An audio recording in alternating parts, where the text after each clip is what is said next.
Yes, ladies and gentlemen, good evening and welcome once again to the Care Corner, where we discuss issues concerning ourselves, our mental health, and well-being. My name is Kwesi Tagbor. I'll be your facilitator this evening for this segment too. And I want to acknowledge the presence of the coordinator and every other person on the call so far. Pardon me with my voice. I have a little cold.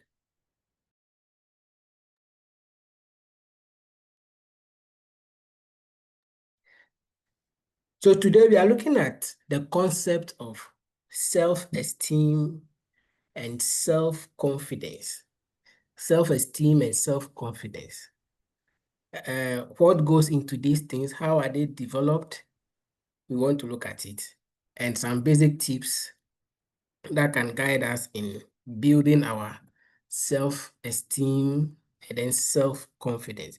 But let's be reminded that this is a Ghana Growth Project, and as part of which Ghana Psychological Association, Springboard, and Mastercard Foundation are the project leads. All right, so without wasting much time, let's go into the details. I want to ground my discussion on some Bible verses. Pardon me if you are not a Christian, but don't worry, we'll go along. So I want to ground the presentation on some Bible verses. The first one, Philippians 4 verse 13, and I'm grounding this on the fact that our confidence comes from God.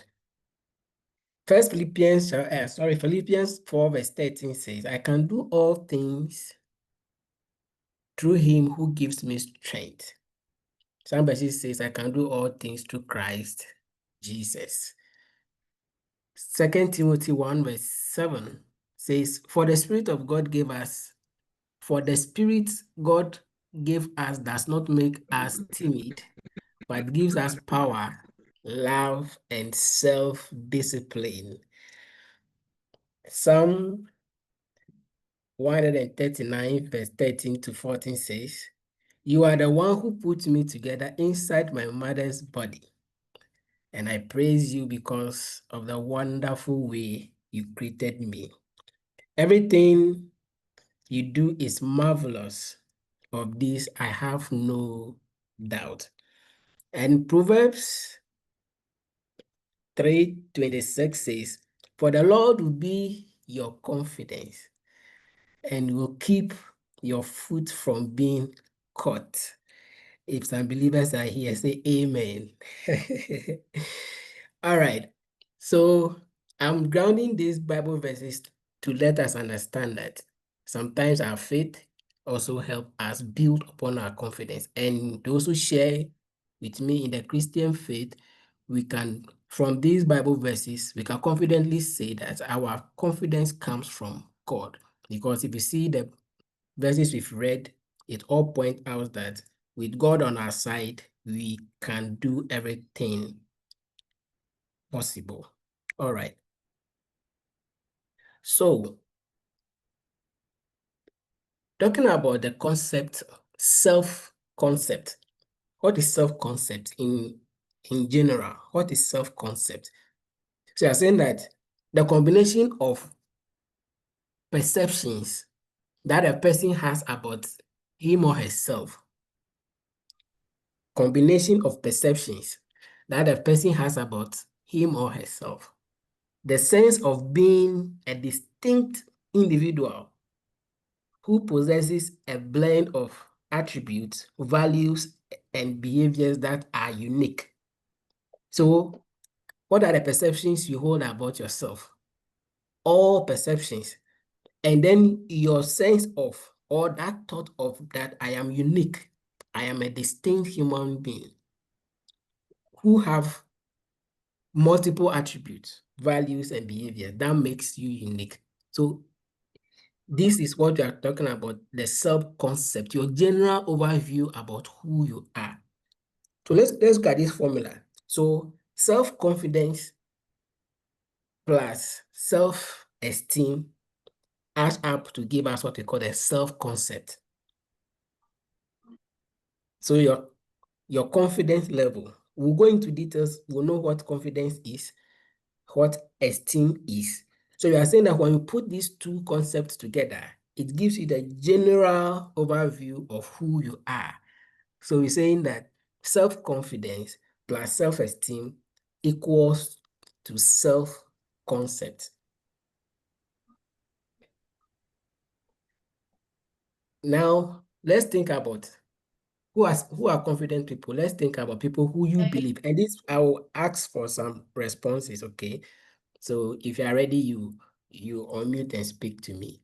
So think about the people you believe to be confident. They might be celebrities, or people on social media, on TV, somebody you call your mentor. It can be in the sports domain, can be an actor, a singer, or even they can be your friends or some family members. So my question is, ask yourself, what is it about these people that makes them appear confident to you? Imagine people that you see to be confident. You may not mention the person's name. If you like, you can mention the person's name and why you think that person appears to be confident and why they stand up for you, like why you see them to be confident.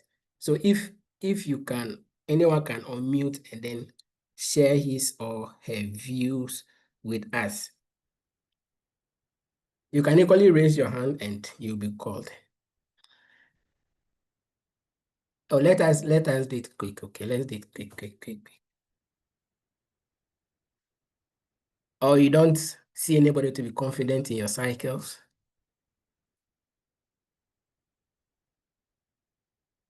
Any volunteer talk and talk, please. Hello. Hello.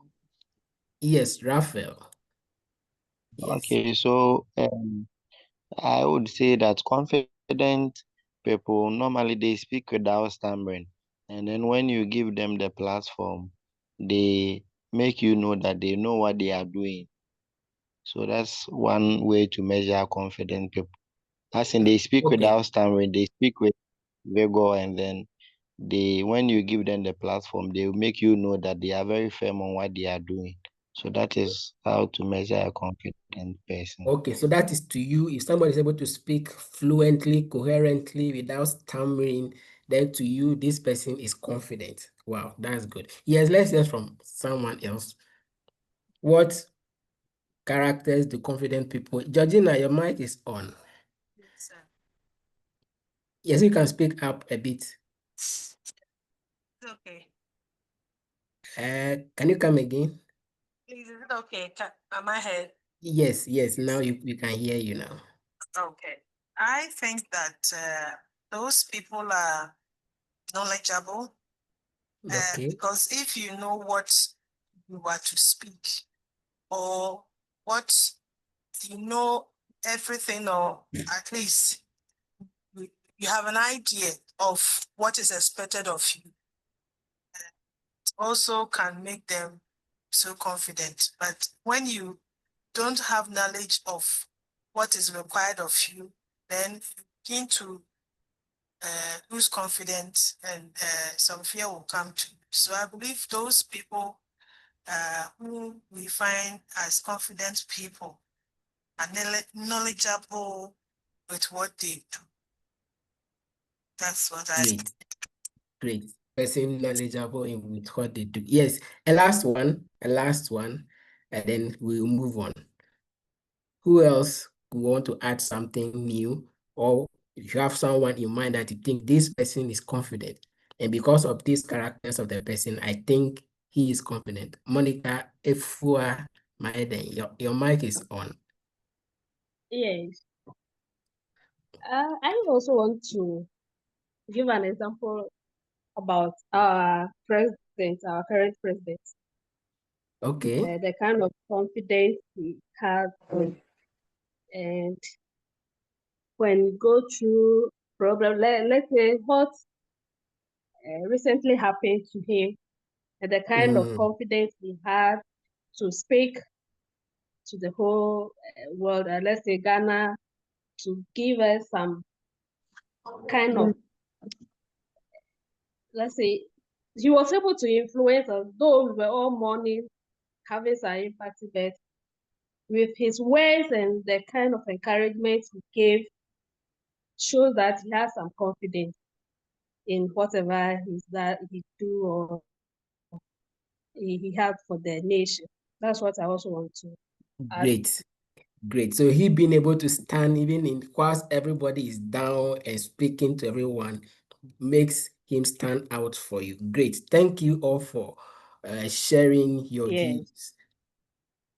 All right. So let's see. So what is confidence? So all that you said, none is wrong. They are all correct. So let's go into it. So I saying that confidence is the feeling of trust we have in our own judgment, our qualities, and our abilities.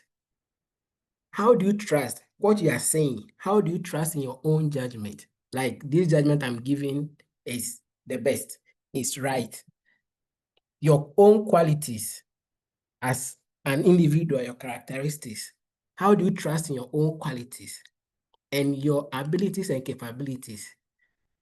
How you feel about yourself, thinking about this thing, can measure your level of confidence. So you are saying that confidence means having the belief in yourself that you can meet life's challenges and then acting in a way that communicates that belief.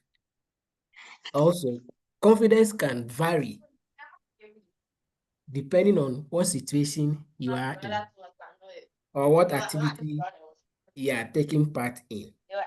So one can be confident in an aspect of his life, and some aspect they don't have the confidence over there. So it can vary, okay, depending on the situation we are looking at.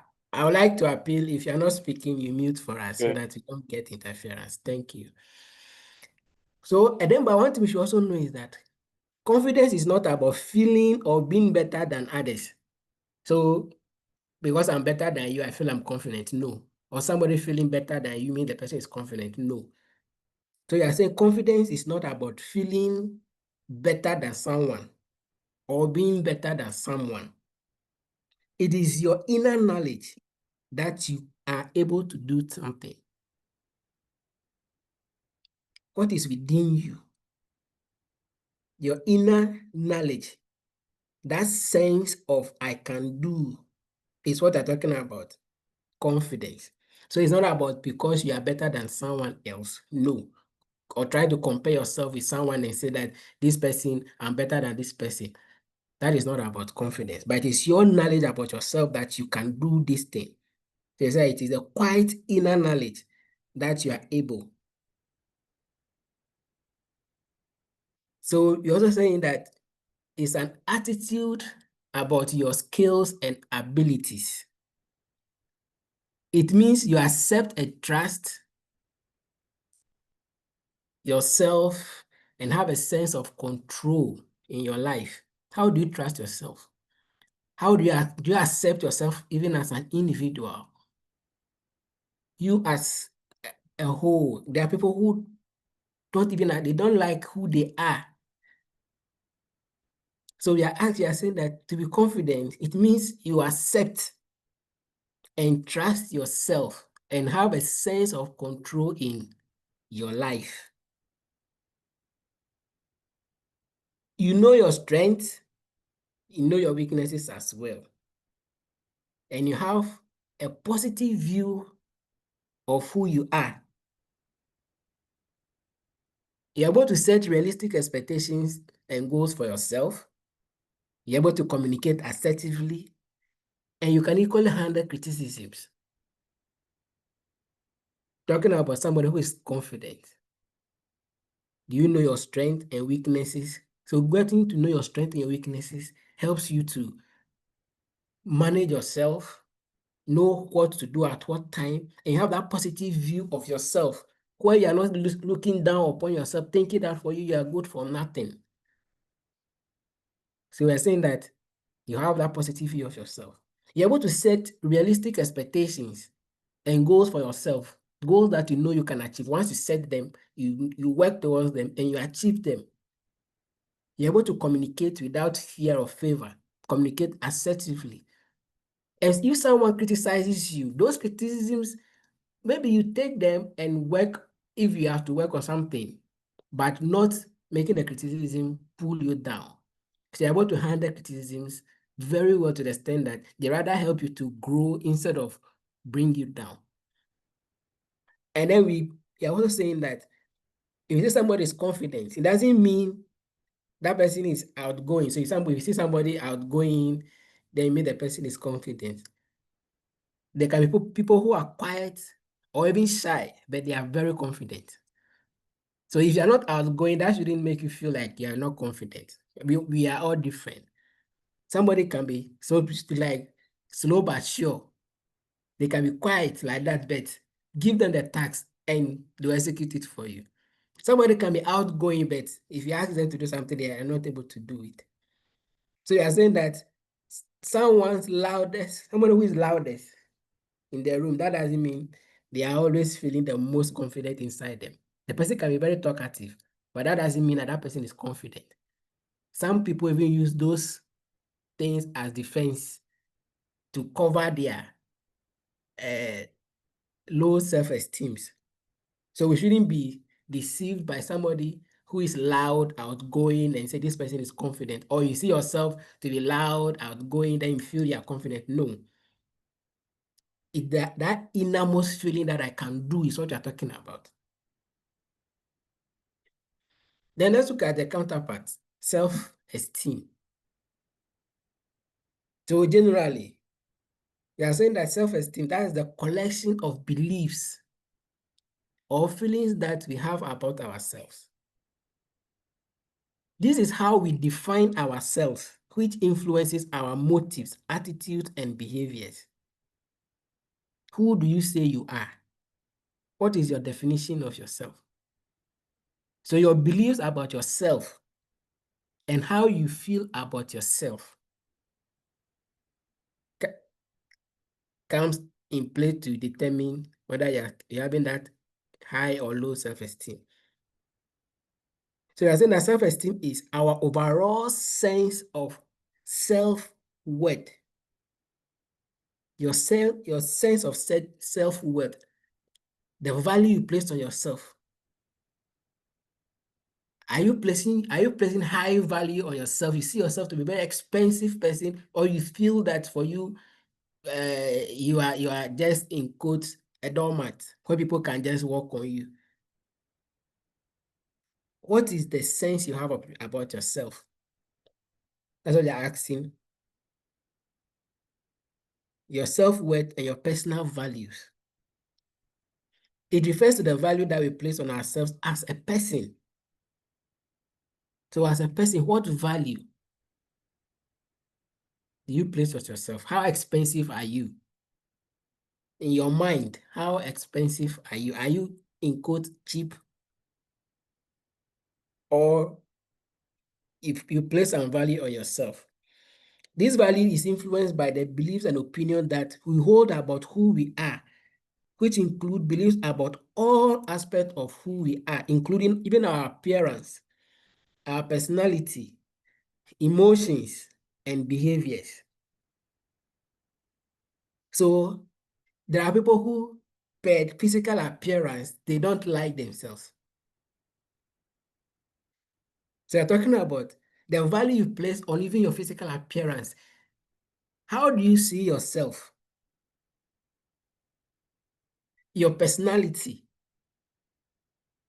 We should know that we are all unique, but there are people who, per who they are, they just don't like it. They are really angry with themselves, and sometimes to a large extent, they are angry at God that why did they create them like this? Those who joined earlier, we grounded our presentation on some scriptures. that we are not mistakes. So wherever you are, yes, we are expecting that you place some value on yourself. Our emotions and then our behaviors, what values do we place on them?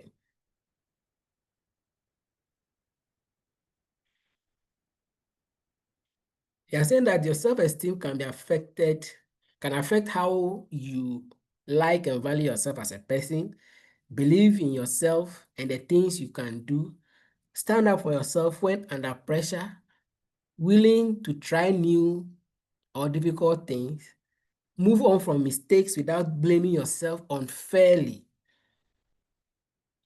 believe you matter and are good enough, and also you believe that you deserve happiness as a person. If you do one mistake, then it means the whole world has come to an end for you. Those who followed us in our last meeting, we learned that we have the right to make mistakes because we are not perfect. So therefore, if in our course of work or whatever we do, some mistakes should come, we should understand that it is normal for mistakes to happen in our life. So we shouldn't be blaming ourselves unfairly, as if for us, even machines do break down. In our last meeting, we mentioned that even AIs do mistake. Robots do mistake. So if you are humans and you do mistake, you shouldn't be blaming yourself too much.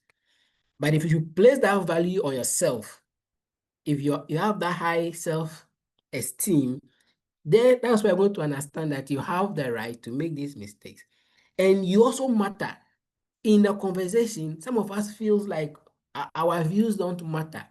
So whatever the majority says, yeah, we are good with it. Meanwhile, probably you have a different opinion, but you feel your voice wouldn't be heard. You have situations whereby people are doing things that you do not like. You are always emotional. What value did you place on yourself? Know that you also deserve to be happy. You have the right to be happy. You have the right to say your mind. And you also stand up for yourself. When you're under pressure, you can stand for yourself. They're talking about self-esteem. Now, let's look at some few characteristics. Let's compare people with low self-esteem and compare them with people with high self-esteem. So people with low self-esteem, what are some of the things they do? They are self-critical, put themselves down or blame themselves for any difficulties experienced. Somebody who has high or healthy self-esteem, they're able to see their positives and recognize their strength. So even in the midst of the difficulties, you can see some positives in there and you recognize your strengths and weaknesses over there. People with low self-esteem avoid opportunities in schools, work, or society due to belief that they cannot do it. They may fail or will be judged negatively by other people.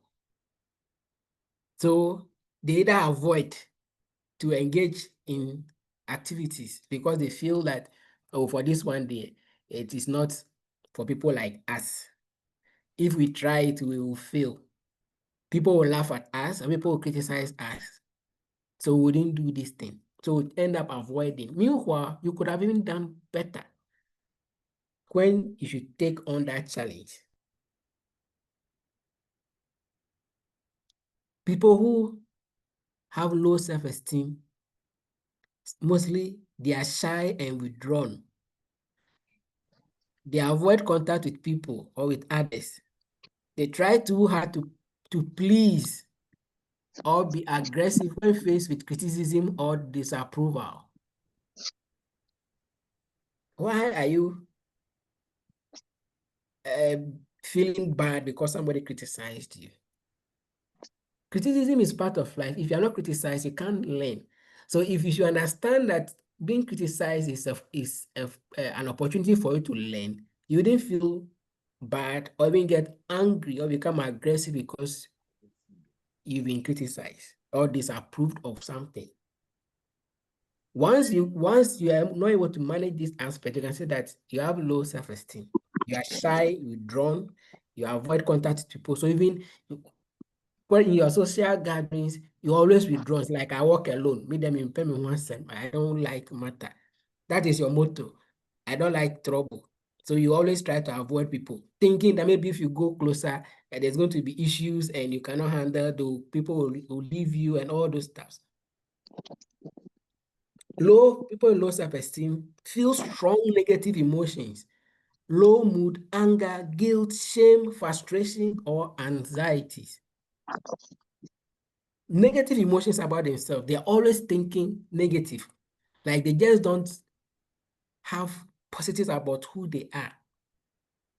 So because of that, they're always in low moods. And low mood will definitely bring about anger. And it can equally bring about aggression. If you're angry, aggression follows. Sometimes you feel so guilty, even of things that you are not responsible for.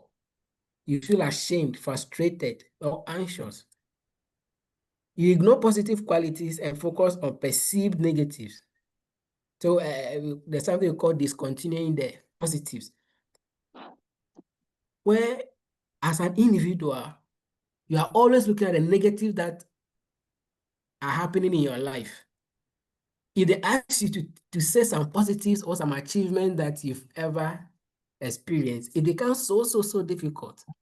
But if they ask you to outline the negatives, you can list them in paragraphs.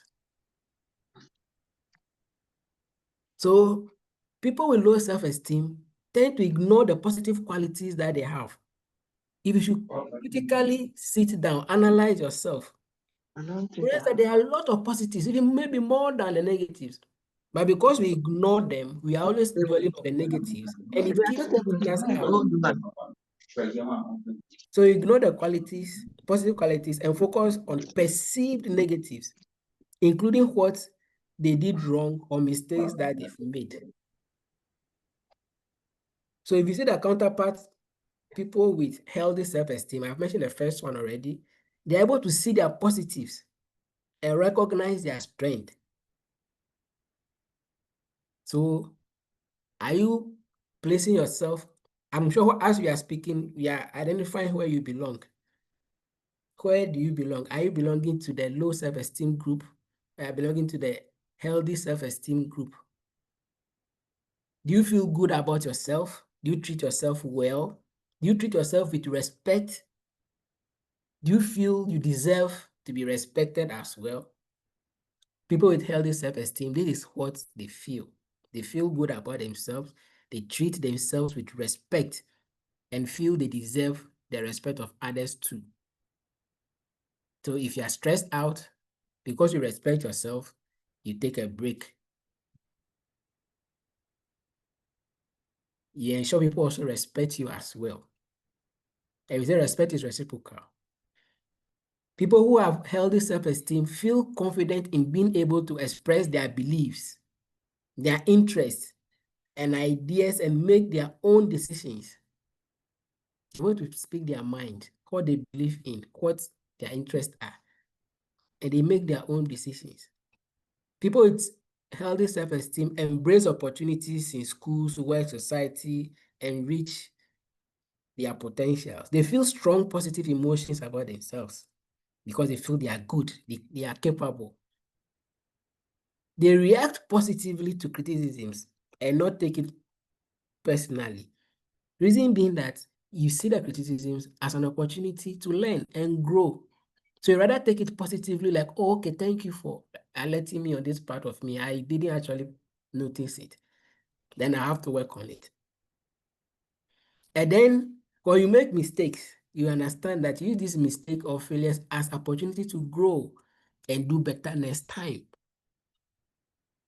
So people with healthy self-esteem will rather see the mistakes as opportunity to learn, to grow, and be better people next time.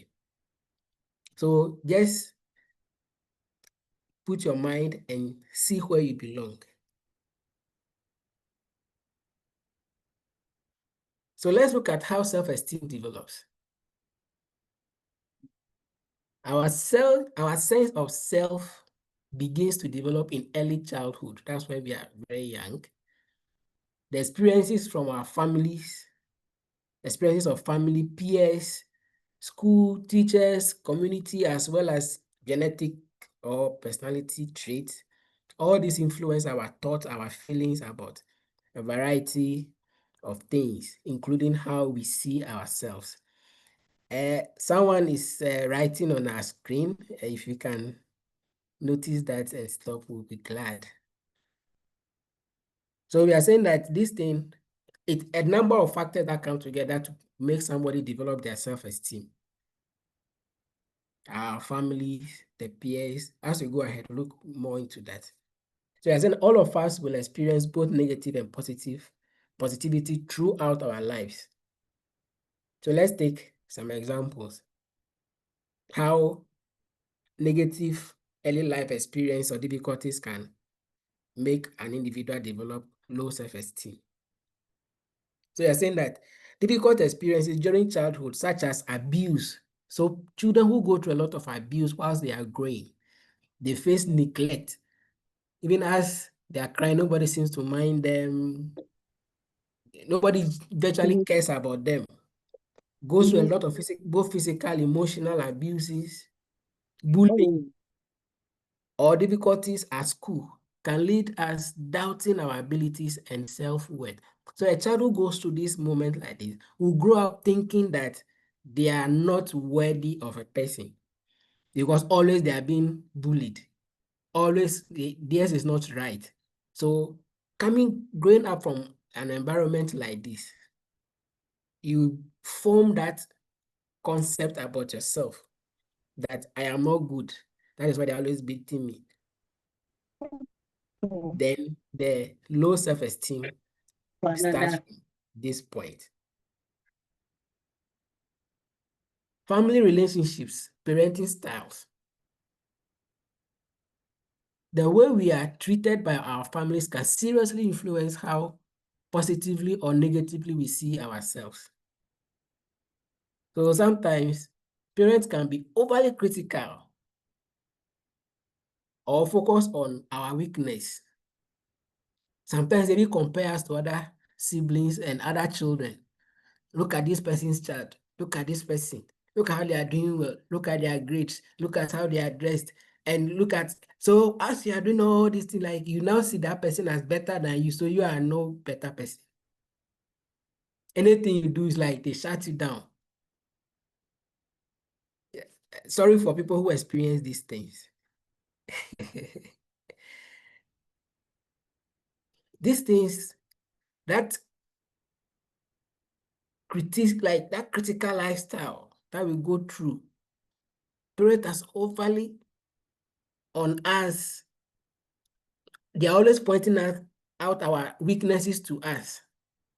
Instead of bringing up the strength we have, they look at our weaknesses, what we are not able to do, well, that's what they will always be. So even if we try some positive, they don't see it. They're always seeing us to be bad. So family relationships and parenting style can influence an individual's self-concept. So you're saying that this can make us feel not good enough if you go through that cycle. But the opposite, where parents are very supportive, where they are so encouraging, where they celebrate the little successes that we do as children. When they see something good in us, they praise us, they make us feel like we are capable. Where instead of comparing us, they tell us that we can do better than this person if you put in more effort. That gives us some kind of energy and makes us feel good about ourselves.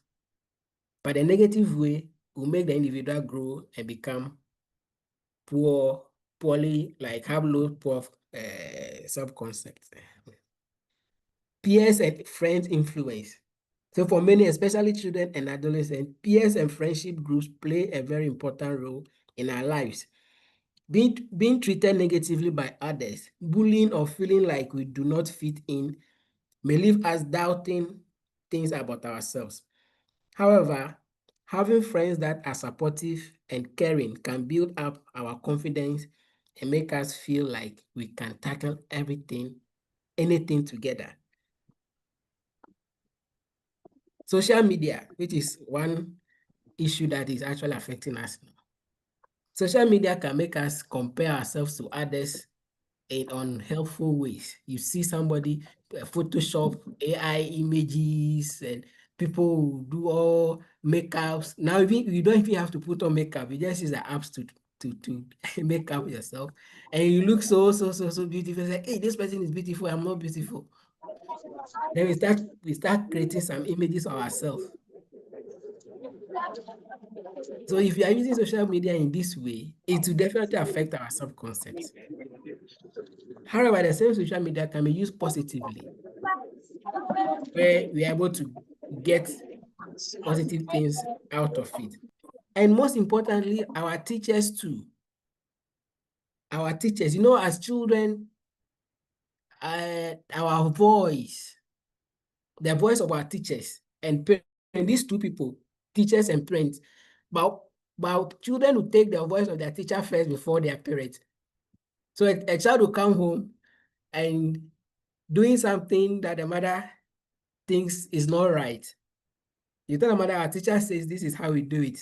And they take what their teachers say. So as a teacher, your voice can really impact the confidence level of your students.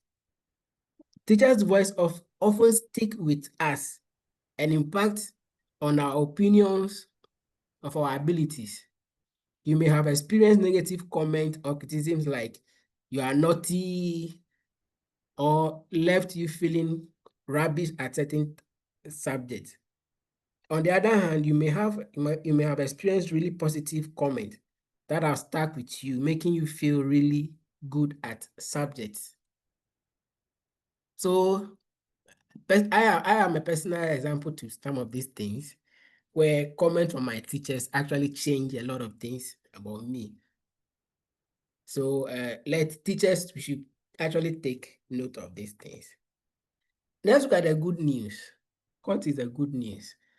The good news is that although we cannot change past experiences, we can change the way that we see ourselves and develop ways to feel more positive about who we are. So maybe if all these things, you've gone through all these things that can affect your self-concept, but we are saying that this thing can really be changed. It doesn't matter those experiences you had.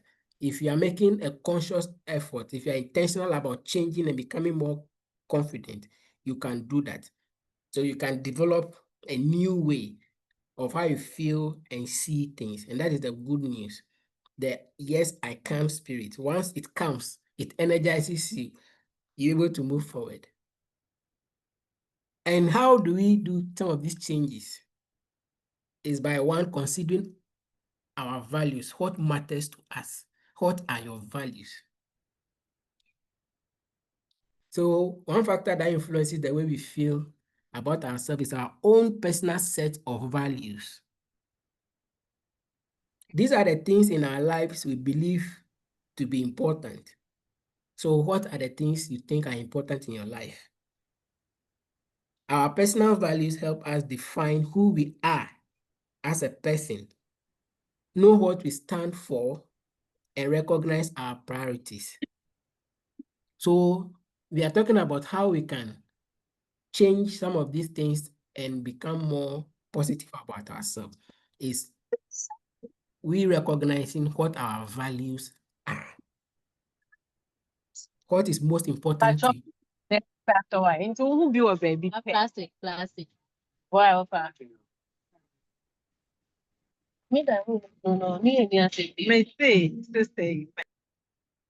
Hello, please kindly mute for us, okay? People with high confidence and self-esteem know who they are. We're talking about valuing your values here. People with high confidence and self-esteem know who they are and what matters to them. And they are not afraid to stand up for things they believe in. So as we grow, we learn from the world around us. So as children, as adults, we often share or take on the values of those we grow up with, such as our parents, our teachers, our carers, etc. As we become more independent, we begin to develop a stronger sense of who we are and who we want to be. Our values may begin to alter as our experiences broaden and our social connections shift from mainly family to peers and friends. So I want you to look at this table. I'm not going to read them out. I want everybody to look at it. These are some values. Look at the list. Select 10 of those values that you think are most important to you. And maybe if instead of 10, 5, if anyone can unmute and then tell us 5 values from the tall list we have here. 5 of these values that are most important to them.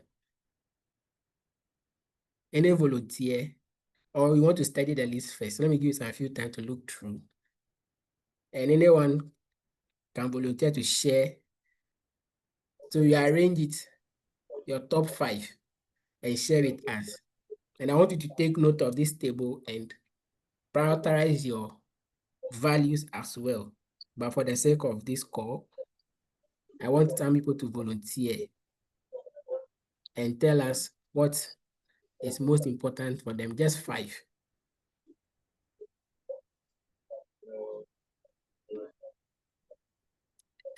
Samuel Eje, do you want to speak to us?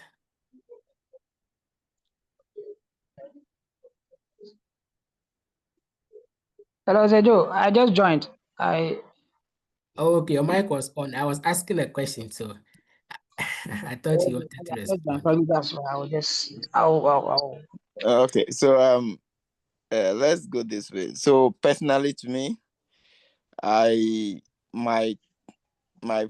topmost 5 priority is honesty, trust, respect, integrity, and justice. When I get that, I'm good to go. Wherever there is justice, I'm there. Good. Wherever there is honesty, I'm there. Wherever there is trust, I'm there. And when it comes to respect, yes, of course, it's very important to me. And integrity, oh yes. So these 5 makes me going, and I have no problem, no matter the situation. Good. Thank you. Good. Okay. Yes, Ebenezer. Okay. I will first of all go in for trusts. Okay. After trusts, I will go in for integrity. Then I can see money there.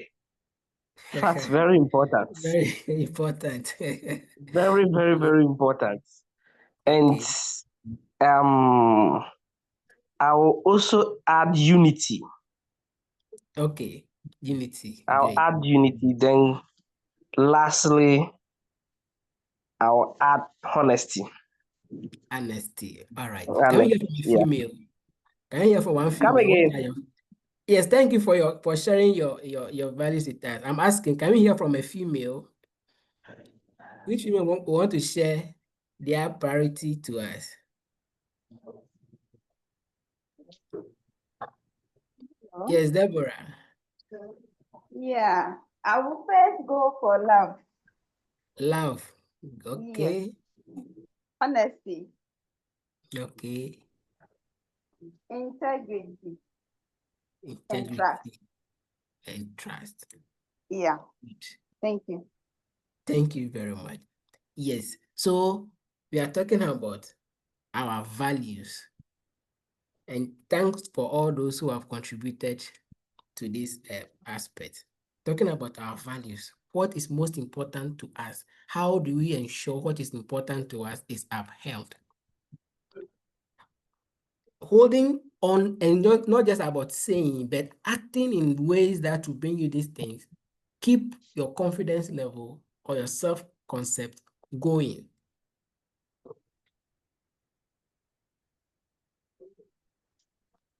So let's see the importance of living by our values. When the things we do and how we behave is in line with our values, life can be good and we can often feel satisfied, content, at peace with ourselves. Content and at peace with ourselves. When things we do and how we behave is in line with our values, so the values that you've just mentioned, if the things you do and how you behave, if it's in line with those things, then just as somebody says, he's good, once he has those things around, he's good to go. And that is what we are talking about. Life can be good and you feel satisfied. You feel content and you also feel at peace with yourself once you're able to uphold your values. But when these do not match up, then we face internal conflict. That is where the negative issues start coming. So somebody who cherishes respect, when they don't get that, there's a conflict. Someone who cherishes love, if they don't feel love, there's conflict. And this can impact negatively on our well-being and our sense of self. So now let's look at an example over here. If one of our top value is our family, but we avoid spending quality time with them, we behave badly towards them, is this going to make us feel good? Obviously no, because we cherish family. So if the family is disconnected, we are not fine. If trust is what is your topmost value and trust is broken, it distorts us and we are not able to feel good about ourselves. So let's look at some tips about our values. So you're saying, I know your values. They keep us grounded and give us a sense of self. We have to reassess them regularly. So as you've identified some of them today, probably it just dawned on you that these are your values. So this time around, you're saying that you should be intentional about them. And keep, with time, revise them, reassess them, and see if your values you're keeping them. But let's know that values can change over time as you grow and gain life experiences. So to get to a point, maybe something that you hold on now may not be the same for you later. Often our behaviors can let us know if something has changed. So base your decisions and behaviors on how well they complement your values. And then prioritize what is important to you. If possible, keep a journal of things you do, say, or achieve, and ask yourself, what values does this show, or what values does this represent? And then try to stay true to yourself and remember your values, especially when you are on social media. So social media, if integrity is your topmost, you ensure that when you're on social media, you protect that. And you don't get into conflict with yourself. If truthfulness is your topmost value, you have to protect it and ensure that at all points you are truthful. Let's look at what we call the vicious cycle. What makes people maintain or continue to remain in their low self-esteem instead of coming out? There's that vicious cycle that continues and that will keep people locked up without coming out of the shelf. So even though we mentioned previously that our self-esteem is developed in the early days, there are a lot of situations that happen throughout our lives that test our beliefs. Such experiences or challenges may lead us to think, feel, and behave in ways that reinforce our negative views which maintains our low self-esteem. One way to consider this is the vicious cycle. So let's look at this example. So imagine when you were a child, someone made a joke that you don't know how to sing. Maybe you try singing and somebody may say your voice is not good, and they criticize you. Then later you came to school, and then there was a dance lesson or something like that, and you were asked to sing during that music lesson. You may have that voice ringing in your head, telling you that you can't. If I do, people will laugh at me. So based on that voice or a negative experience before, a mistake once done or something like that, when we are faced with a current situation, we bring that back to memory, to conscious memory, and feel like that is how it is going to be forever. So that voice keep ringing in our minds that we can't do it, we can't do it, we can't do it. So it is this voice that will keep the cycle going. So you end up avoiding a situation. Next time you meet it, I can't do it, you avoid it, and the cycle will continue. You continue to look down upon yourself. So it's hard to try your best if you don't believe you have what it takes. It's difficult to believe that you can do it because the mind is telling you that you don't have what it takes to do that. So you begin to feel worried, start to feel sick with nerves, and may end up running out of the room, avoiding the situation altogether, and the cycle will continue. So you have to break that cycle.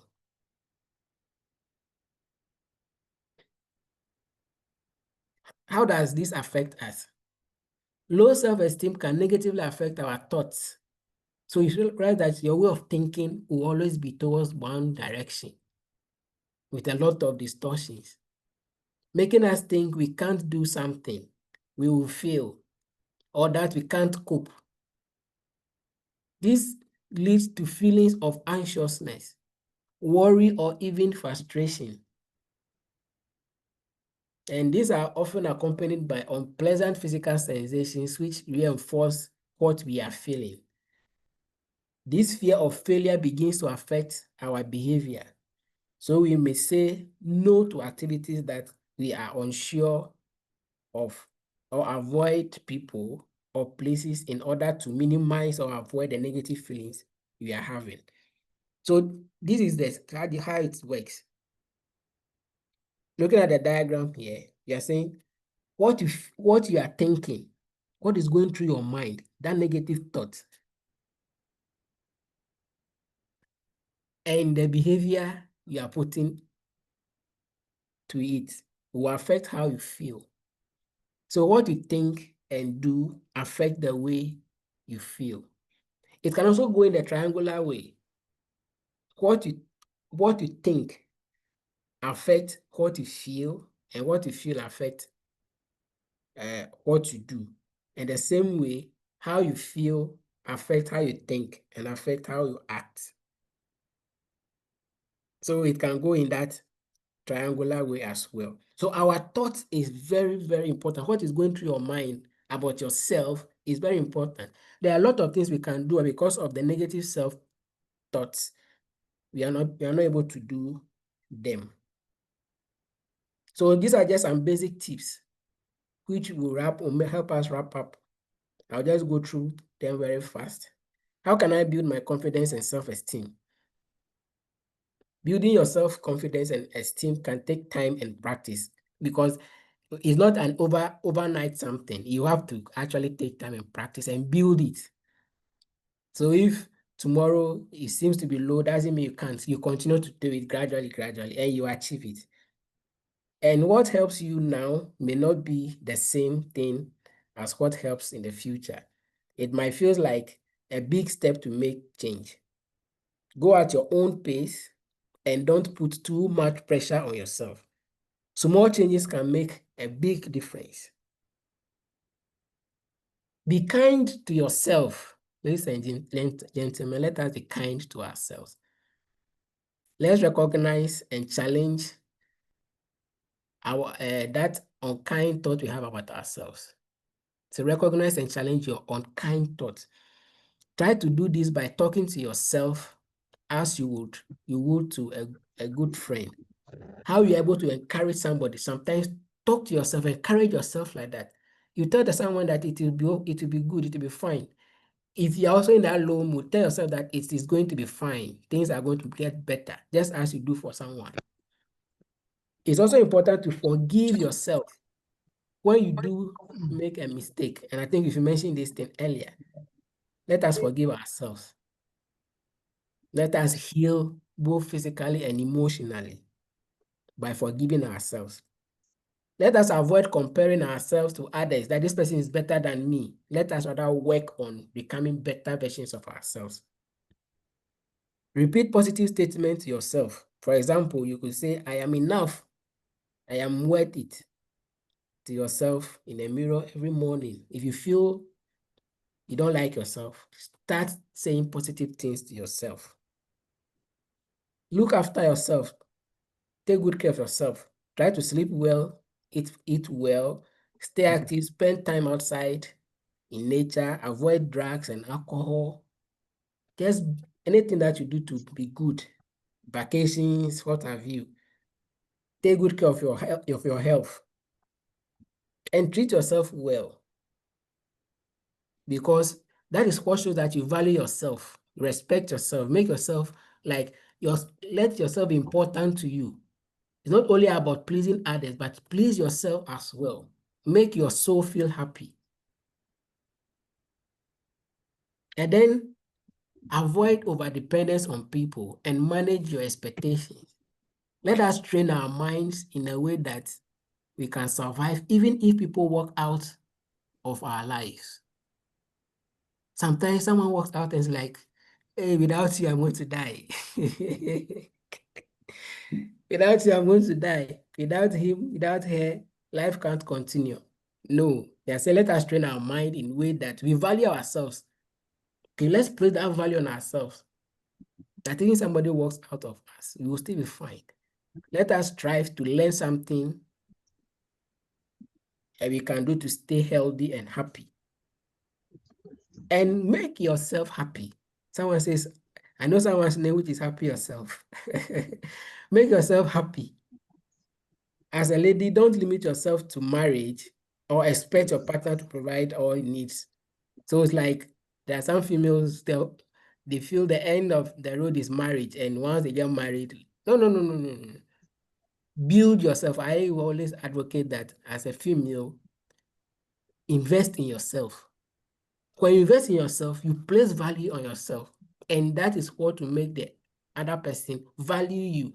But if you don't invest in yourself, and you are looking down on yourself and expecting the man to always provide for you, there he sees you that you are dependent, so he controls you. He does what he likes to you. So it is important to place that value on yourself by investing in yourself. If it is school, go to school. If it is something you learn, it's a business, you do it.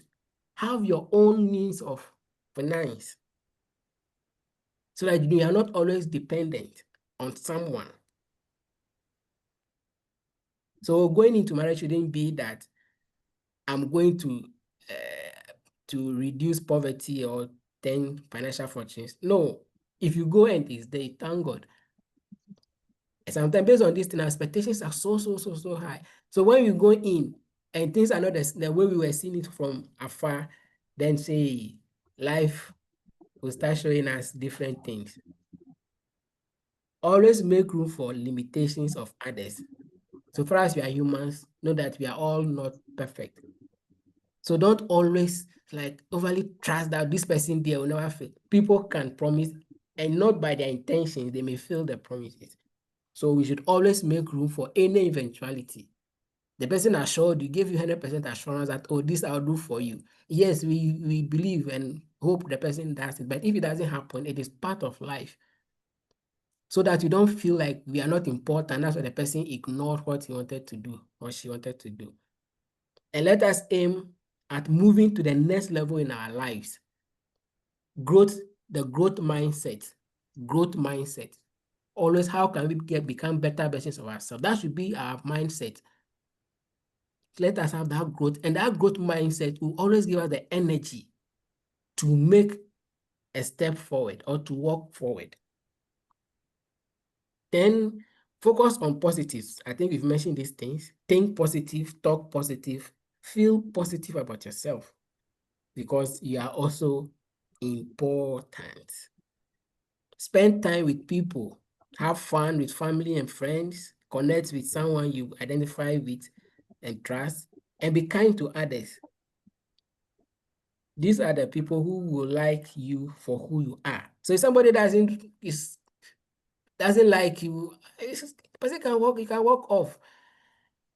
They are saying that spend time with people who like you as well. So it's like positive energy. So they are bringing me negative energy, I don't like it. Positive energies.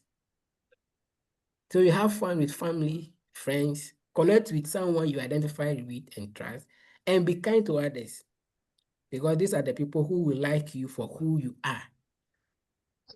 Using your skills and time to help a friend, family member, or to volunteer somewhere can also help you to feel good about yourself.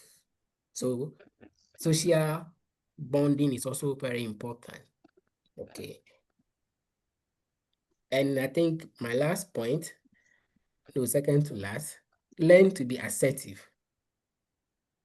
Asserting yourself, we learned this thing the last meeting, so I didn't speak much on it. Asserting yourself or being assertive means giving your opinions, saying what you want or need, or how you feel without being rude. It is important, it's about standing up for yourself while respecting other people's views and feelings. You could try by thinking about your boundaries and practicing saying yes or no when you are making a choice. Don't put pressure on yourself to try too much at once. So let us learn to say no when we feel we can't, in a more assertive way without being rude. We've learned how to go about these things the last time. Act confident even when you don't feel it. This could be listening to music, playing games, swimming, anything that makes you feel good. Let yourself have fun without feeling guilty. Even if it's just for 15 minutes, just make that time for yourself to feel good. Compliment yourself, because you're also important. Compliment yourself. Have fun with yourself. Eat well by nourishing yourself, and make time for rest, relaxation. Make time for some holidays, for some outings, and get refreshed. Move away from the busy schedules you have, and just make time, just relax the mind, because you put that value on yourself. And my last point is that let us always try something new. Trying something new can help you develop a skill and meet new people. It could be something like learning some new phrases in a different language, learning how to play an instrument, painting, drawing, etc. You could set yourself goals as you go to see how you improve, or just do it for fun. So I want to thank you very much for making time to listen to us or to listen to me. And at this point, I'm available for questions and contributions. Thank you very much. Yes, please, I'm done. If you have any questions or contributions, you can raise your hands. You'll be called. You can also put it in the chat box. It will be read. Thank you.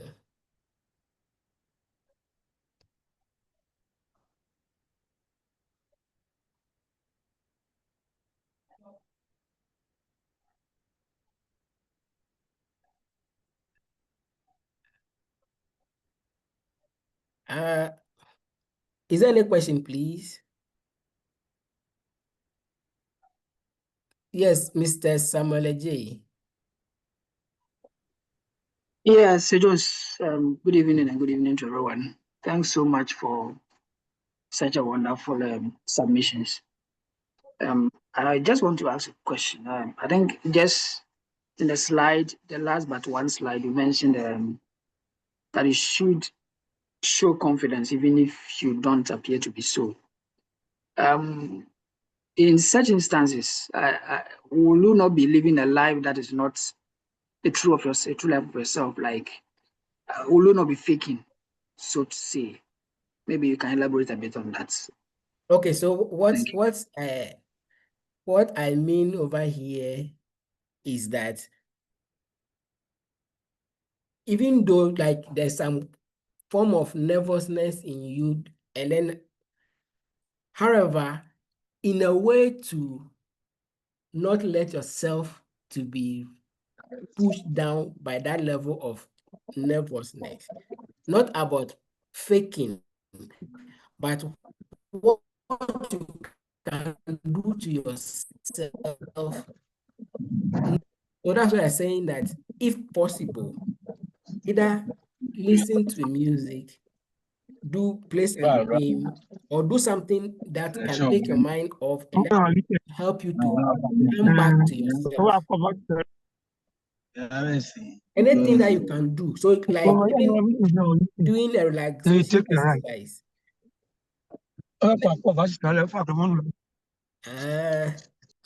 Doing some relaxation exercises that can help you calm down. Maybe because of I wanted to teach some relaxation exercise, but I think because of the time, you can go to some simple relaxation exercise that can help you grounded.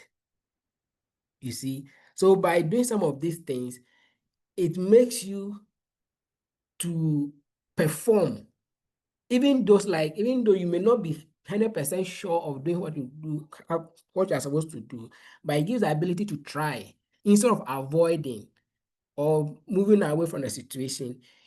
You can put in some of these measures to try again. So that is the point I'm making, but not to fake it. It's not about faking confidence, but it's about trying to ensure that that thought wouldn't have an effect on you. But if someone else will want to contribute to this point, you are free to do so. Yeah, thank you. Or if you have a follow-up to that, so you can make it. Yes, sir. Madam Georgina. Yes, please. I just want to add to your response. So it's like sometimes when you are like in front of people and maybe giving a speech or doing something, something you can be wrong at a point and you can see from their faces. Or maybe what you are saying, you miss something, and sometimes it will put some guilt in your head. I have failed. Why did I couldn't do this. I could have. So that thing can be beating you in your head, telling you that you've made a mistake. You are wrong. You got it wrong. It's bad. That thing, when it gets to your head, you may not be able to finish what you are doing. But if you stay strong and stand like, oh, everybody can make a mistake. It was just a mistake. It's normal. And then sometimes too, after the occasion or after the program, when you go home, it can still be beating your mind. You can still be feeling guilt that, me, but this thing, they have got it wrong. How shameful it was. That thing, if you allow it to dwell in your head after the program, it may not give you confidence to do that a second time or be able to stand and present a second time. So I believe that is where our brother is saying that you should pretend to be confident even if you don't feel. So it is not pretending actually, but it's kind of giving yourself some boldness. You try something to take the guilt out of your head. So after telling yourself that it is normal, anybody can get it wrong, next time you'll be fine.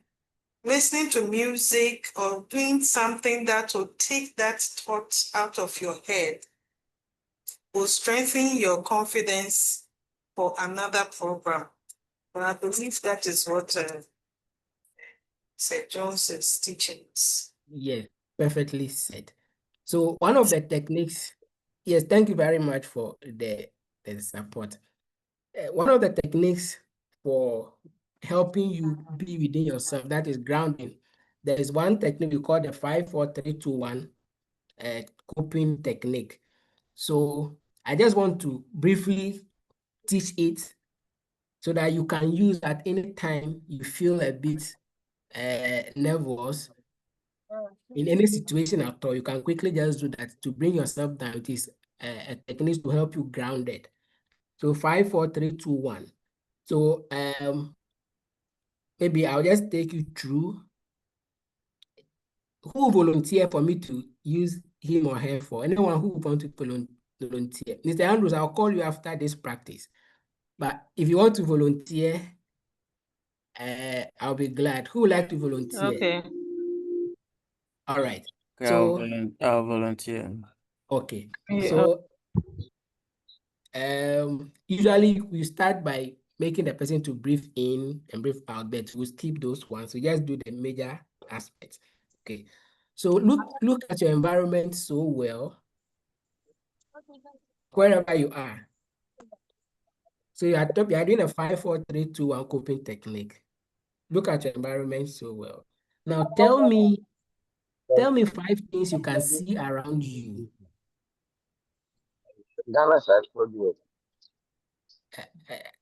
Yes, Andrews. Yes, please.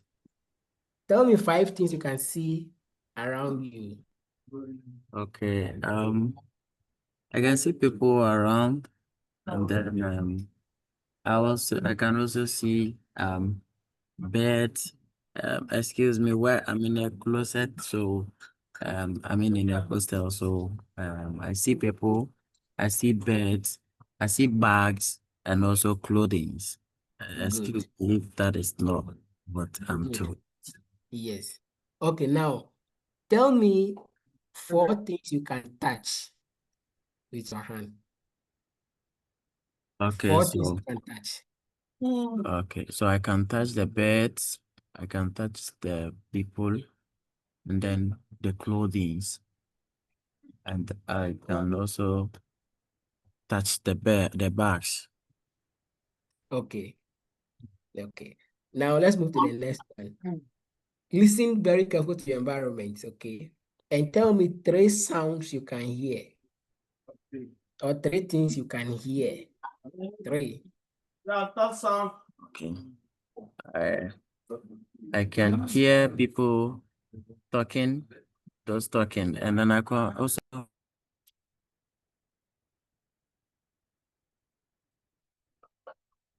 Oh, Andrews, your microphone went off. yes, please. I can Yes. also hear phone beeping, people playing music on their phone, and I can also hear people breath. Those that are slept, I Okay. can also hear their breath. Okay. Good. Good. Now you are going to pay more attention this time around and Okay. tell me 2 things you can smell around you.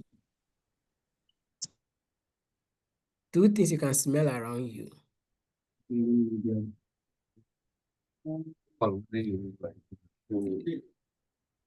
you smell anything around you?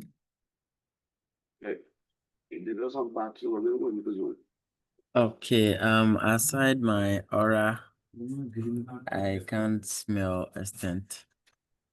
You can't smell anything again. Okay. All right. Then tell me 1 thing you can taste. 1 thing you can taste.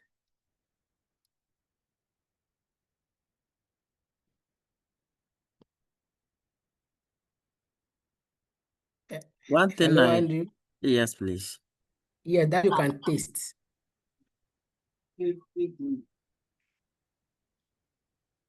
No.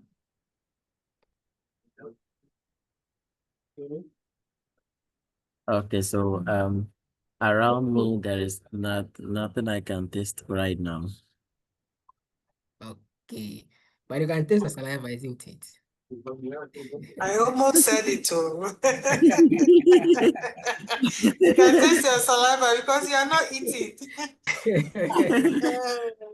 All Okay, right. then Yeah, I so then I can taste my saliva. Yes.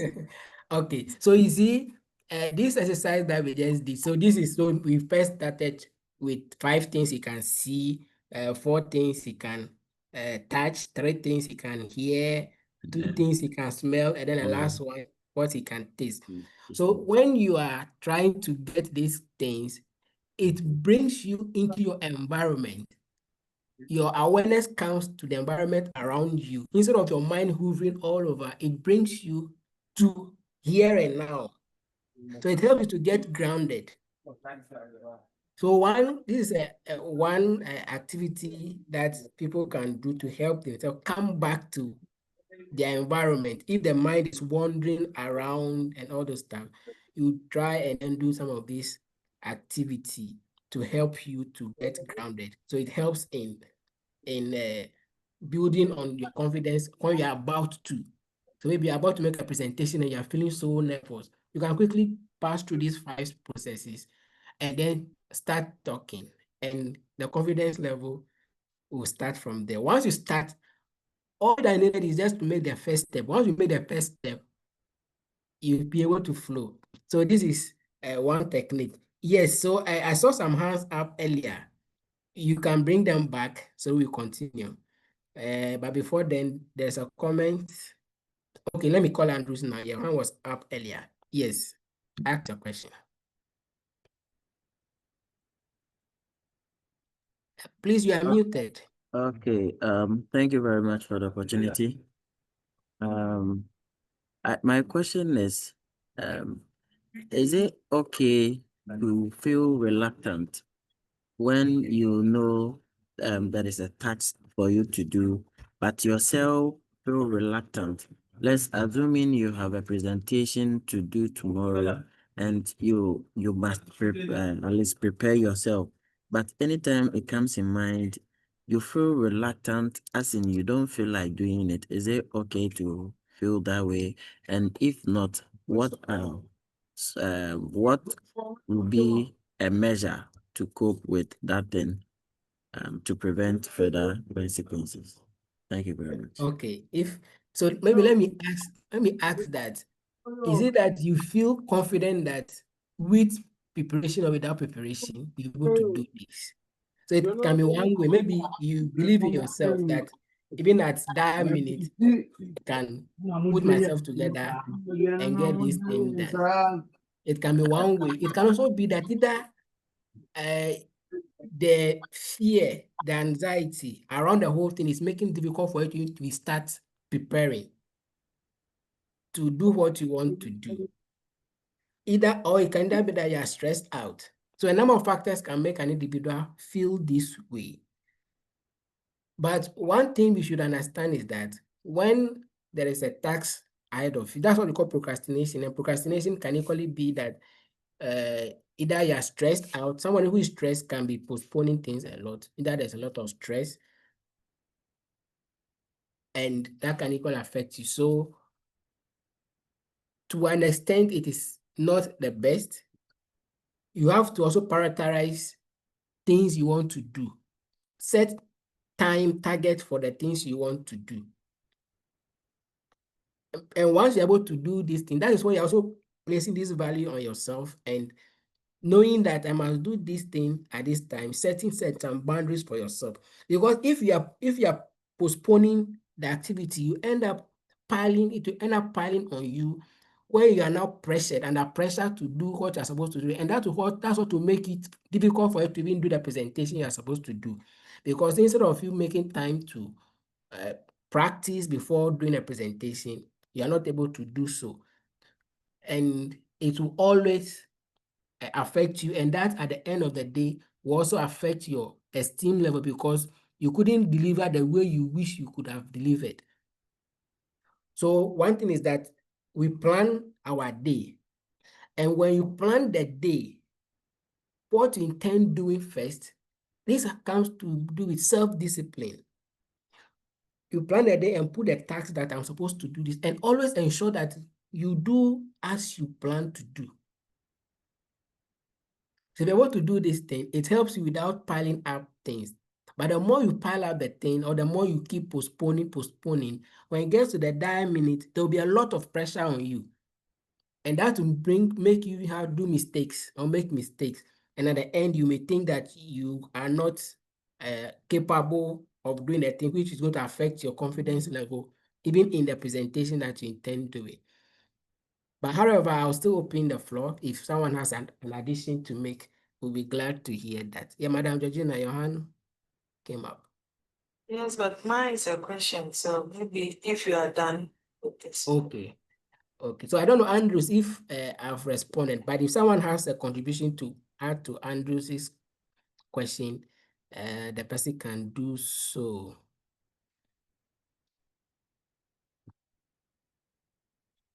Okay. Let me pick a question in the chat box and I'll come back to you, Madam Georgina. Yes, So that's Madam Deborah. She said, my question is, how can we identify our personal values? Because we have so many other values that controls our life. Yes, so with this, that is where it's something you're going to do intentionally. You must sit down and identify them yourself. Like during the class I mentioned, it doesn't mean that those who mentioned it have had it on mind like that. But once they come to think of it, they're now realizing, okay, this, I value this, I value this, I value this. So it is something you have to intentionally sit down to develop for yourself. So you have a tall list. I will share the list I presented with you. I'll share the slides as well. So you build your own values. You sit down to build it, and not only limited to the ones that are there. When you sit down to build what is most important to you in life, and then you start identifying them. And then sometimes you can decide to prioritize them or based on the importance, but all values should be equal because they are all important. That's why you consider them as your personal values. So you list them there and you try to work around them. So it is not something that is automatic, but you study yourself, go within yourself and see what works for you. And then you are able to identify them. So this is going to be an assignment to everybody. You sit down, consider what is most important for you, what values are important for you. Is it respect? Is it honesty? Is it about family? Is it love or whatever? You develop that for yourself. All right, Madam Georgina, we can take your question now. Yes, Sir Jones, I wanted to find out if someone says that he or she is afraid of microphone. But some people who, when they hold the microphone, they begin to shake. Their body will be shaking.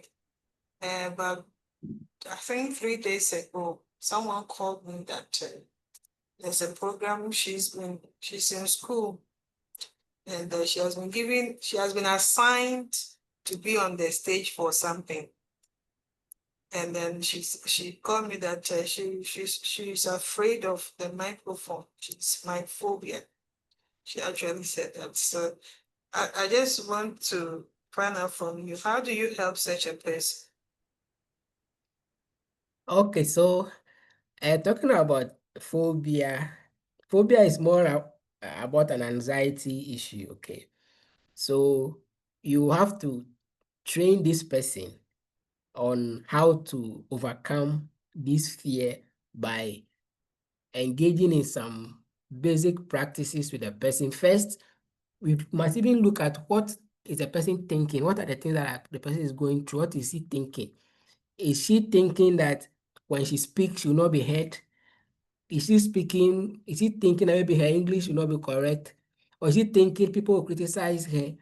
What is going through the mind of this individual? has she spoken in a microphone before and people didn't hear her? So we have to intentionally try to identify where that mindset is coming from. Maybe, yes, maybe it could be a distortion.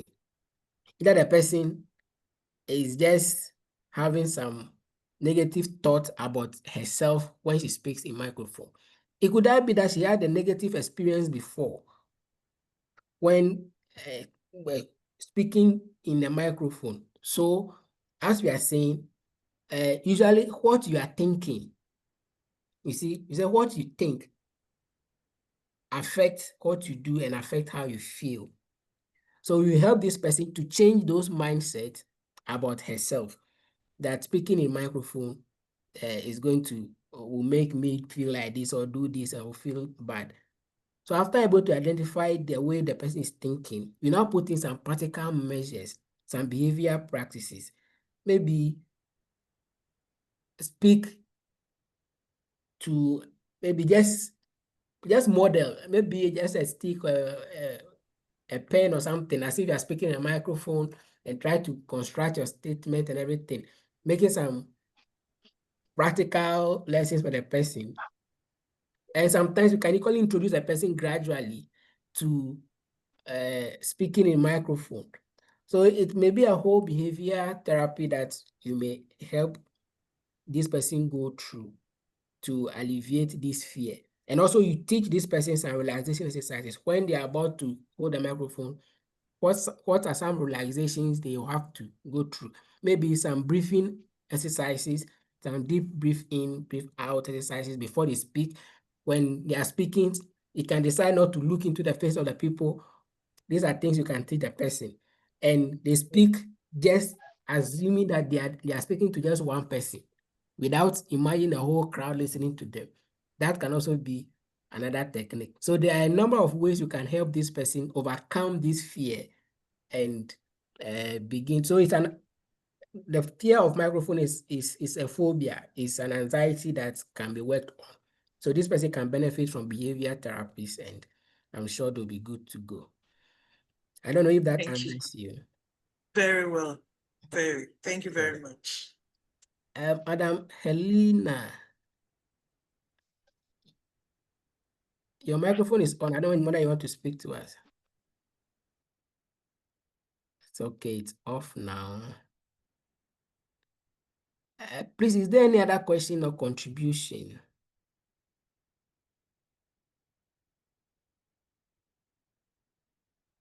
Okay, so good evening. I have a question. Okay. So, like how you said that sometimes it's by how we grew up, some words that were said. Like I've had an instance whereby I was walking, someone called me. I said, "We're cheerful, but we're So just imagine this. How would you feel as an adult? And and sometimes you are with your friends and you meet people, maybe a guy, then the guy will call your friend and you're like, we should try. How do I get over some of these things? Because sometimes I feel like, I'm not beautiful. You even get someone saying, I love you, and then you are even doubting them because you feel like that guy or that guy is too much than you. But sometimes you go inside, you are like, it's a privilege that that guy is even dating me. But then because you have low self-esteem, you feel like you are not enough. So you're like, hey, he's so higher than me and all that. He will cheat on me. And how do you try to get over some of these things? How do you soften your mind that even when you go out, like in my case, whereby by someone called me, say, hey, I like your back. I turned my face. Oh no, your face and your back, they don't correspond. And you that day everything spot like And still, it's in my mind. I talk about it. I think about it something. This is when I was doing undergrad, 2013, 2014 issue I'm talking about, 15 issue I'm talking about. But then this thing has been with me all these years.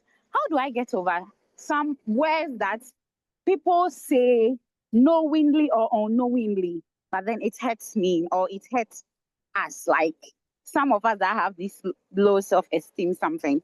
Thank you. All right, thank you. I'll attempt and also allow others to also share their views if they have. But what the question I'll ask is, so you yourself, what do you say about yourself? Let's put what a person told you, but to you yourself, do you think your face is not beautiful naturally? Then my second question, aside that person saying that statement to you, how many other people said similar thing to you or same thing to you, telling you that your face is not nice, but your back is nice? Oh, that's what I give an example that maybe you are with friends, like ladies, 3 or 2 friends that are working. You meet a guy that maybe you've had a crush on the guy, but then the guy prefers your friend to you. Sometimes indirectly, you have this pain in your mind already. So you tend to ask yourself, am I this? Am I that? You understand it then? It's something that's like maybe since childhood, 1 or 2 experiences or 3 experiences you've had since childhood that you grew up with. So as an adult, when you go out and then you meet some of these issues one way or the other, yeah, like the thing itself is not there. And you are trying to be confident, even when you are not deep within you, you are not confident, but then you show face. But then you go out and then you hear some of these things. Like, please hope you understand me. Yes. You see, you made a comment that the thing itself is not there. So does that mean you have concluded that, yes, I am not beautiful? So what the people are saying is just validating what you are thinking of yourself. That's one thing. Okay. So we are talking about the confidence here, and this esteem is talking about what you believe about yourself. Who do you say you are? Not who do people say you are. Who do you say you are? Now, we can also look at it from this side. Maybe this person making this comment probably was even joking, but because of that thought or perception that you have about yourself, you end up accepting that negative comment that came. And once the negative comment is accepted, which you think that is true about you, and then you cited some examples or some, because you were there with some friends and a particular lady was picked without you being picked. Like all these things, the mind is just validating itself. So in every situation, you are looking at it that this is who I am. This is who I am. And that ends. So the way you originally see yourself and what is happening around you may just be coincidence, but because of the interpretation you give to yourself, that may be bringing about these issues.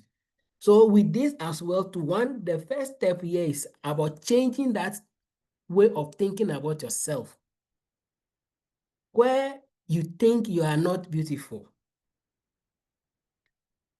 If you post pictures, that doesn't mean that nobody comments on a picture, a beautiful picture or nice picture. Is it that nobody does that? Is it that no other person says that, oh, you look good? You've never had anyone telling you look good before in your life? How many people said you look good? How many people said you don't look good? So you see, we're talking about ignoring the positives and focusing on the negatives. So sometimes there are a lot of instances where people made you feel like, oh yes, you are beautiful. Naturally, you are beautiful. But we tend to ignore those positives and we just dwell on the small negatives that have come. And what, mind you, talking about beauty is a subjective concept. What do the person considers to be beauty? It's subjective. So no two people can see one thing and define it as beautiful, it is based on their own experiences, their expectations, and what have you. Okay. So I think the way you see yourself is one thing before what people say about you and whether you accept or agree with what these people are saying about you. All these factors come together. So situations like this, I think trying to change this way of thinking and also understanding sometimes we get kind of some personality issues over here, okay? We can also be looking at it from different dimensions to this. But Georgina, I think you wanted to add on, so you can speak. Okay, so please, my further question. So, how do you Yeah. change your mindset? Can you share some practical ways and means that one can change their mind and their thoughts? Thank you. I think Madam Georgina wants to support. Let me hear her. I think maybe our sister will need some time, some therapy, if we can help her beyond this work. Yes. But I just want to tell her that she's beautiful. I've not seen her face, but my dear, you are beautiful. Do you know why? Beauty is not just the outward appearance. Those who are saying you are not beautiful, do they also have your back? So sometimes it could even come from peers who are jealous of you. Sometimes they may be jealous of you, but they will do that to put you away, to increase your low self-esteem so that they can override you. So I would say that don't give in to those thoughts. You should encourage yourself. You should be telling yourself that you're beautiful. Beauty actually is within your values, your principles, how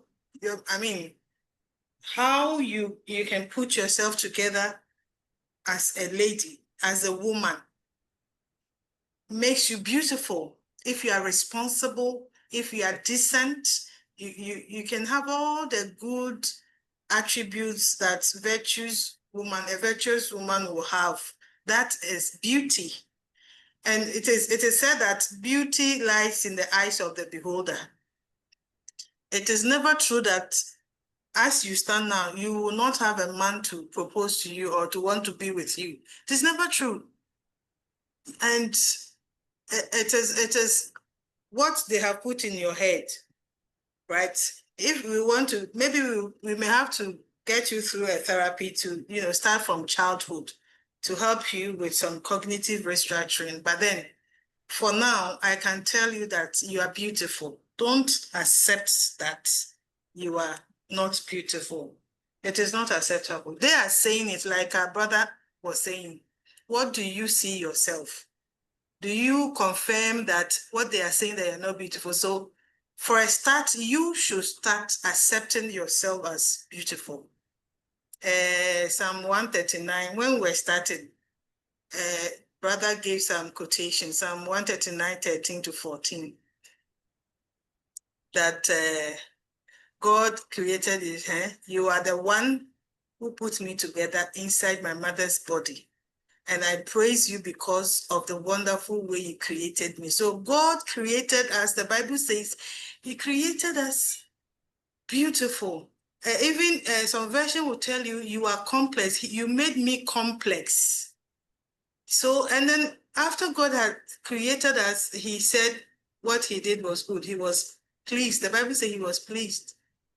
So God created you. You are an image of God. There's nothing like you are not beautiful. Whoever that says that has a wrong meaning of saying that or wrong reason to say that, and you refuse to accept it. You are beautiful. You have your hands, you have your legs.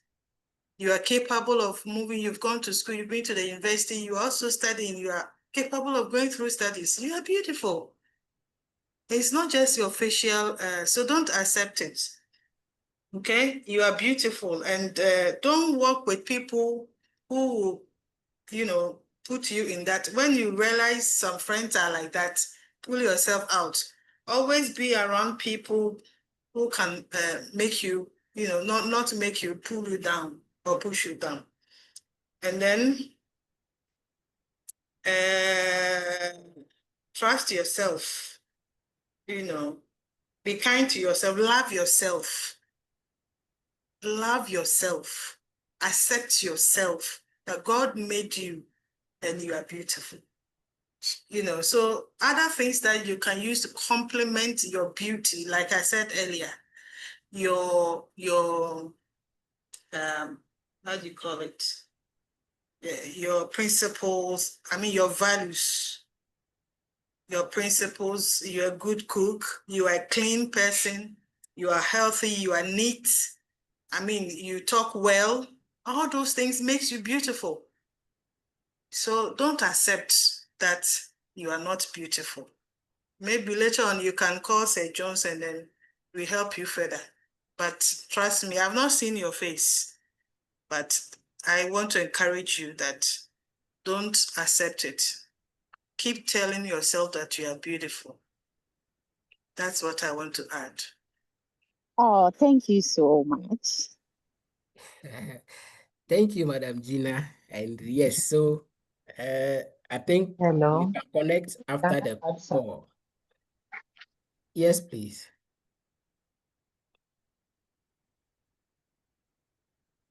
Madam Helena, I think Okay, you were so speaking. the staff who spoke, sincerely, I don't. Yeah. Please, can you hear me? Your voice went off, but come again and let's see. Please, can you? Yes, please. But is it better now? Yes, please. Okay, so I'm saying that the sister who spoke, I don't know her, but from her voice, I see her to be a lively person. And for how she spoke, I see her to be very sociable. And then beauty is at heart.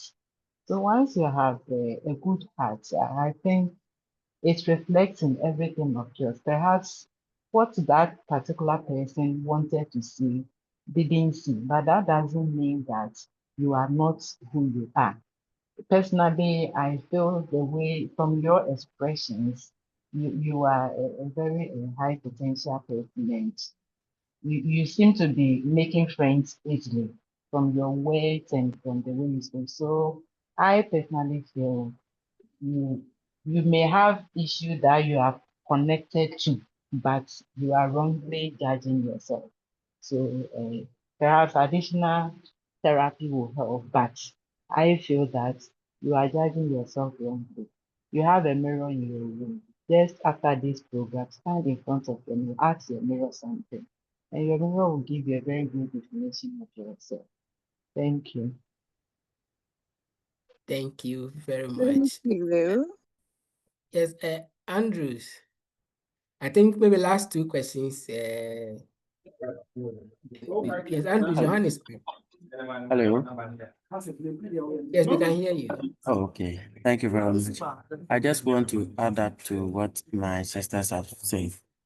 My dear sister, these things, it is something that is commonly going on. I faced the same challenge when I was young growing up. Okay, and I grew up to realize that it is a way to limit the way we can do things, our potential.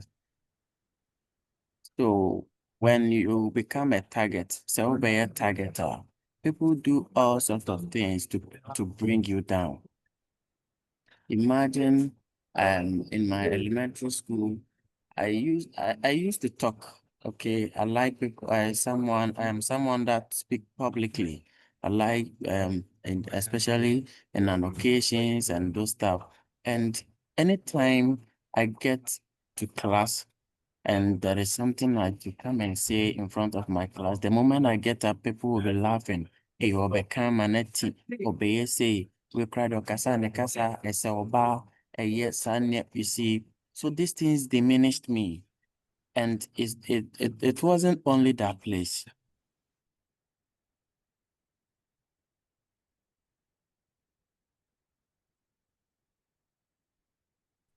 that boldness to come in front of the class or in the congregation when we had a deba to talk to the people.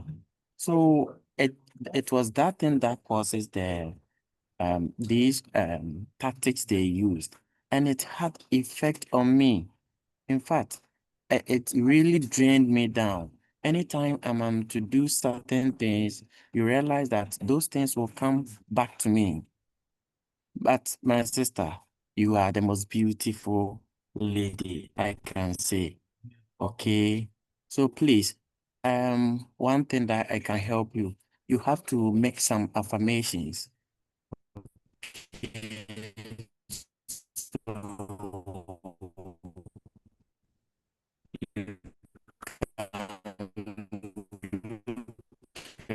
Unfortunately, it seems your network is failing us.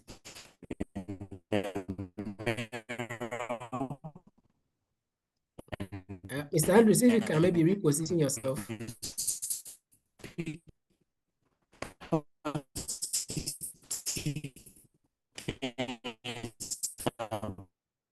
To yourself like our brother Jonathan Jones. Hello, can you hear me now? Yes, some few minutes ago, I think a minute or two, we Hello, can you couldn't hear hear me you. now? Yes, we can hear you now. Yes, please. So, my dear sister, there is a way you can do it. You are who the first thing is to accept yourself, okay? Because maybe the person just spoke out of jealousy and it is hunting you. So accept who you are. And we are different in so many ways. Someone's beauty is not your beauty. We are beautiful in our own ways. So accept yourself. And like I said, make some affirmations. Okay, look yourself into the mirror and then make some positive declarations, affirmations about yourself. It will boost your self-confidence, and you will never look down upon yourself. Those things are something to degrade you, okay, to quell you inside that hard shell. Okay, so accept yourself, forgive yourself for feeling that way, and then make those positive affirmations, and you will be good to go. It's nothing. You would have done something better, and now because of this, you are feeling this way, but it is not too late, like I mentioned. Okay, so don't allow yourself to be down by someone's words. Believe in yourself, make these affirmations, and accept yourself. You are truly beautiful, so you can do it. Thank you very much. And I heard someone saying, oh. All right, thank you very much for the contributions. They were helpful. Madam Gifty Adjoa Mensah, your hand has been up. Thank you very, very much. I think they have said all that I wanted to say. So I'll just add a little to it by saying that she is so beautiful that when she finished speaking, I said, wow. So why do you accept that? And what I want to add to all that they've said is that someone's opinion is not the final authority on her beauty. Someone's opinion is not the final authority on her beauty. So she can move away from those who are negatively or who thinks negatively about her, move with positive people. She should dress the way she feels happy. And then move with her head lifted up all the time. Make herself happy. After it is God who made us all, and we are not the same, and we can never be the same. So that is what I want to add. Thank you so much. Right, thank you very much for the contributions. We really do appreciate them. Yes, it's 6 minutes to 7, and I think we've done more than we used to do on this call. So my final words is that let us be ourselves. Let us value ourselves. Let us see ourselves to be also important.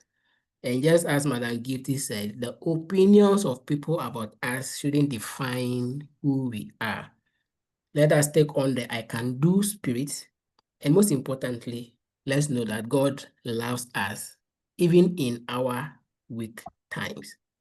So I want to thank you all for joining us this evening.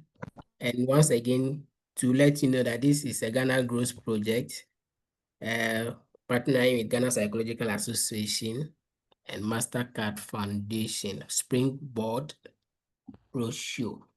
And we appreciate Madam Claudia Cathy, our host, and every other person who joined to contribute on the call. And all those who asked questions, all those who responded to our questions as well. Thank you very much. And we hope to see you on our next call. I have some comments here. Okay, Emmanuel Dakwa says to eliminate low self-esteem, first understand who you are and accept it. All right, thank you very much. I think that's a contribution. And Andrews is asking for the slides. So I'm sure you are all on the Care Corner platform. So the slide and the recordings will be shared over there. So you can have access to it. Yeah, so the WhatsApp group link has been shared. That's a Care Corner that has been shared. If you're not yet there, you can join. We'll put all the materials there. So Mr. Emmanuel, you can join the platform and you receive it over there. And the conversation continues on the platform. So once you are there, if you have any question, anything that bothers you, it's open every day. It's not only when we are doing presentations. Every day you can ask your questions and then we'll call you. If you also want to reach out to Ghana Growth, you can call the number in the chat. I'll mention it.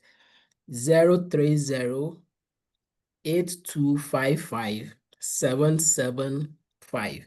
If you need any help, we have psychologists, we have our in-house psychologists and other supporting psychologists as part of the project.